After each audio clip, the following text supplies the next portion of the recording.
While government officials and headlines debate whether Canada is in a formal recession, a generation of young people are already living in one. It's a crisis unfolding not in the halls of power, but in quiet bedrooms, in the glow of a laptop screen, in the endless scroll of job postings. Job hunting is rarely a walk in the park, but for Gen Z right now, it's proving to be historically difficult. This isn't just a rough patch, it's a silent recession. And it's crushing the future of young Canadians. The numbers are stark. By September 2025, the youth unemployment rate in Canada had soared to 14.7%. Excluding the pandemic, that's one of the highest rates we've seen since the early 2000s. For students trying to get a foothold during the summer, the picture was even worse, with their unemployment rate averaging a staggering 17.9%, the highest since the 2009 recession. But behind these statistics are people. People like Sami Rashid, a business graduate from the University of Toronto who sent out roughly 1,100 applications and got only a dozen replies. People like Ben Gooch, who with a mechanical engineering degree found himself working part-time at a garden center, sweeping floors to cover his living expenses. He described the job hunt as throwing darts at a wall and just hoping something sticks.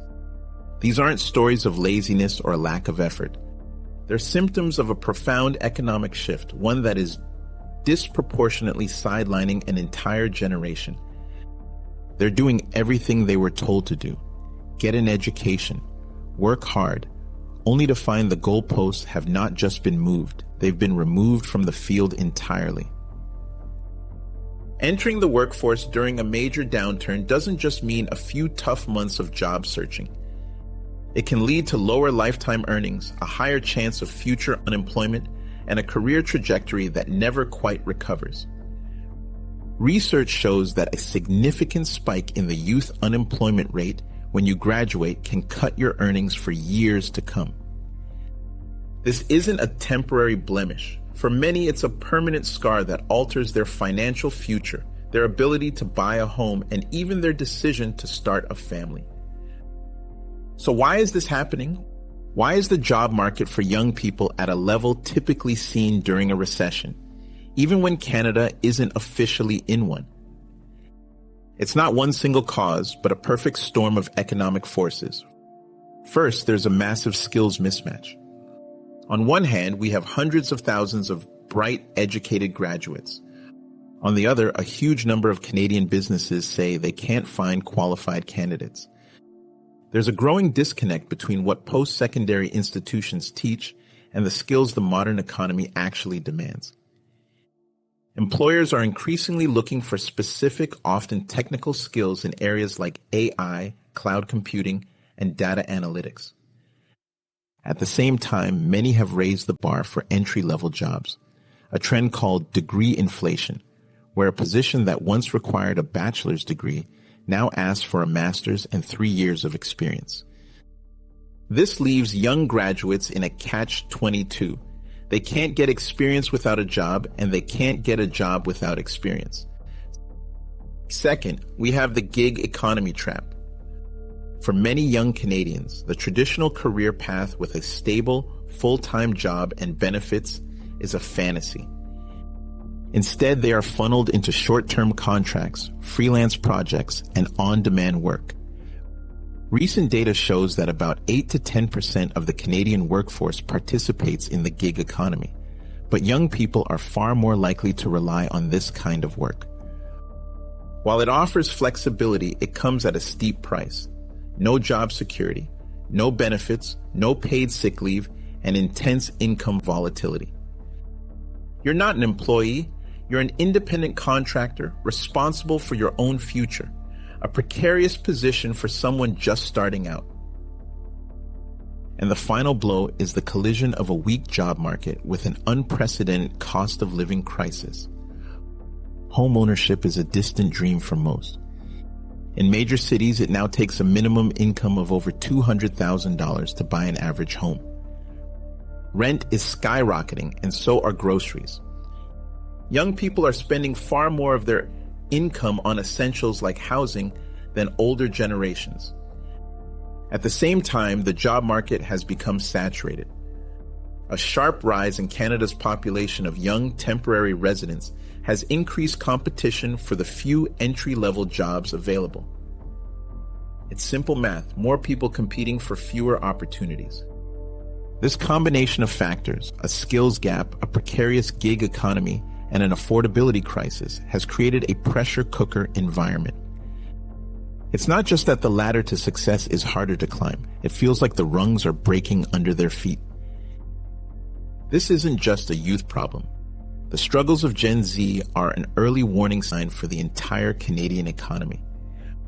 When a significant portion of your youngest, most educated generation can't find meaningful work, it creates a ripple effect that will be felt for decades.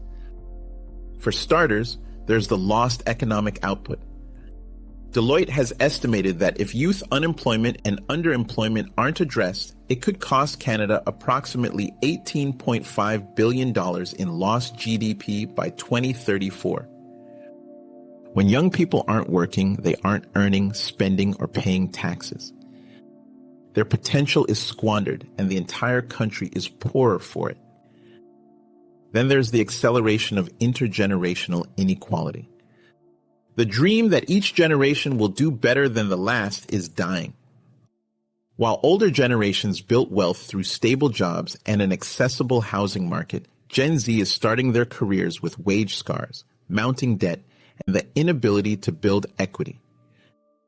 This widens the wealth gap and frays the social contract that binds us together.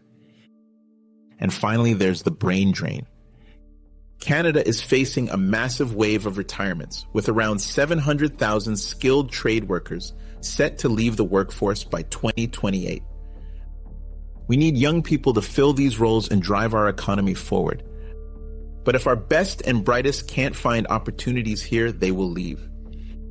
If we fail to integrate them into the workforce, we risk undermining our future productivity and competitiveness on the global stage. The government has recognized the issue, committing hundreds of millions of dollars through programs like the Youth Employment and Skills Strategy and Canada Summer Jobs. But these initiatives, while helpful, are like trying to patch a dam that's cracking under systemic pressure. Canada's silent recession is a national wake-up call. The story of Gen Z's struggle isn't just about economic data. It's about broken promises and diminished hope. It's about a generation that played by the rules only to find the game was rigged. But this story doesn't have to end in defeat. It's a call for awareness and for action. The first step to solving a problem is admitting you have one. We need to look past the official GDP numbers and see the human crisis unfolding. We need a national conversation about modernizing our education system to match 21st century jobs, creating better protections for gig workers, and tackling the affordability crisis that is hollowing out our cities. If this resonated with you, share it. Let's get this conversation started. And if you are a young person in Canada navigating this job market, share your story in the comments below. History rhymes. Power rebrands. Stay inquisitive.